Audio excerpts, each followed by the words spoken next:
Hello friends, मैं आज आप लोगों के पास अरिथमेटिक प्रोग्रेशन का एक बहुत ही इम्पोर्टेंट सम लेके वीडियो बना रहा हूँ। सम में है कि ए सम ऑफ ₹1000 इज़ इन्वेस्टेड। ये इन्वेस्टेड हो रहा है एट 8% सिंपल इंटरेस्ट के रेट से। ये 1000 इन्वेस्टेड हो रहा है पर एनम।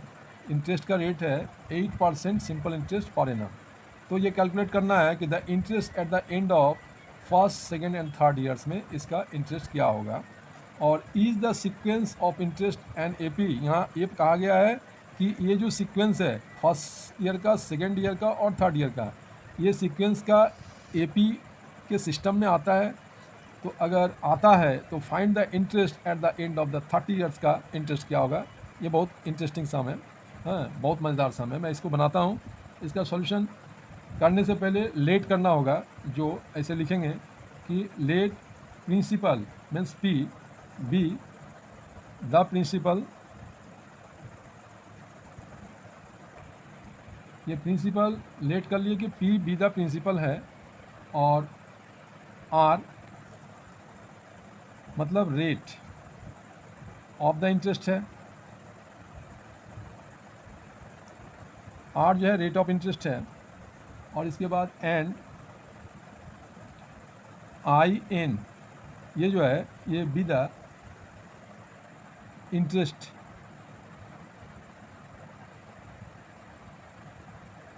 आई एन जो है ये इंटरेस्ट है at the end of N years. तो मैंने लेट किया, पी को प्रिंसिपल, आर को रेट ऑफ इंटरेस्ट और आई एन को ये इंटरेस्ट के रूप में माना है। और ये जो है at the end of N years के एंड में I N B the interest. तो इसलिए आई एन जो होगा इक्वल टू होगा ये प्रिंसिपल इंटू रेट इंटू ये क्या होता है time. Time means N years में डिवाइडेड बाय 100। ये हुआ इंटरेस्ट का फॉर्मूला से मैंने निकाला है जो लेट किया है। अब यहाँ मैं ब्रैकेट में लिख देता हूँ कि इंटरेस्ट का जो फॉर्मूला होता है सिंपल इंटरेस्ट का, ये होता है P into R into T by 100 होता है। ये आप लोगों को ख्याल होगा। अब नेक्स्ट में अब यहाँ देखते हैं यार कि P जो है वो कितना है। P है रुपीज़, ये 1000 है, मतलब प्रिंसिपल ये ₹1000 है जो इन्वेस्ट किया गया है। और R जो है वो कितना है, रेट ऑफ इंटरेस्ट है 8% पर एनम है। ये R rate of interest 8% per annum दिया हुआ है। और इसके बाद इसलिए यहाँ निकालेंगे देयरफॉर आई एन मतलब इंटरेस्ट क्या होगा। इंटरेस्ट इसका होगा रुपीज़, ये ब्रैकेट में लिखेंगे 1000 मतलब P इंटू रेट है 8%, तो 8 होगा, और एन ईयर्स है इसलिए एन लिखेंगे, टाइम है ये, डिवाइडेड बाय यहाँ लिखेंगे 100। तो इक्वल टू कितना आता है देखिए, यहाँ ये 2 जीरो कट जाता है और ये बचता है 8 10 जा 80 एन, तो ये 80 एन आएगा आपका इंटरेस्ट। तो स्टूडेंट्स ये अब हम लोग यहाँ पुटिंग करेंगे एन का value. Putting N equal to जैसा कि सम में दिया हुआ है first, second, third dot dot dot we have. अगर ऐसा रहता है फर्स्ट ईयर, सेकेंड ईयर और थर्ड ईयर में, तो अगर फर्स्ट ईयर का इंटरेस्ट निकालते हैं तो यहाँ लिखना होगा I1, ये फर्स्ट ईयर का है।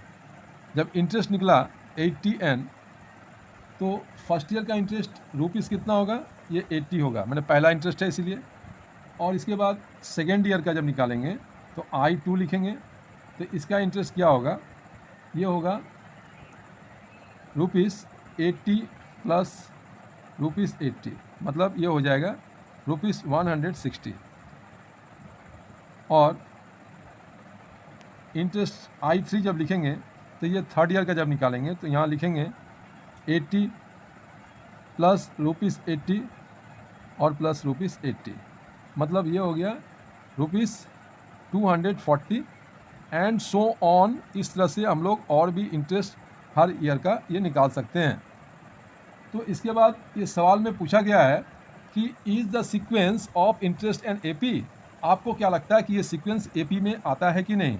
पहले ईयर का 80 रुपीज़ है, दूसरे ईयर का 160 रुपीज़ है, एंड थर्ड ईयर का है 240।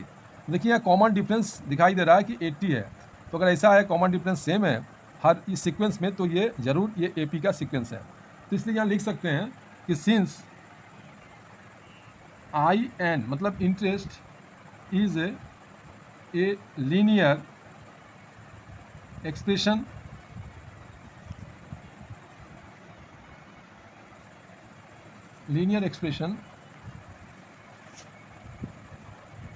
इन एन, मैंने एन ईयर्स में लीनियर एक्सप्रेशन है, therefore the sequence of interest forms an AP. मतलब आप लोगों को समझ में आ गया होगा। तो इसमें विथ कॉमन डिफरेंस भी लिखना चाहिए। इस एपी का कॉमन डिफरेंस क्या है जो मैं लिख रहा हूँ, ये है आपका 80 है, क्योंकि हर टर्म में जब हम डिफरेंस निकालते हैं तो 80 आता है। इस तरह से ये क्लियर हो गया कि ये एपी का सीक्वेंस है। और एक सवाल और पूछा गया इसमें कि find the interest eight the end of the 30 years. तो 30 ईयर्स का इंटरेस्ट क्या होगा ये भी निकाल देता हूँ। ऑल्सो ये देखना है कि interest eight the end of 30 years में इंटरेस्ट क्या होगा।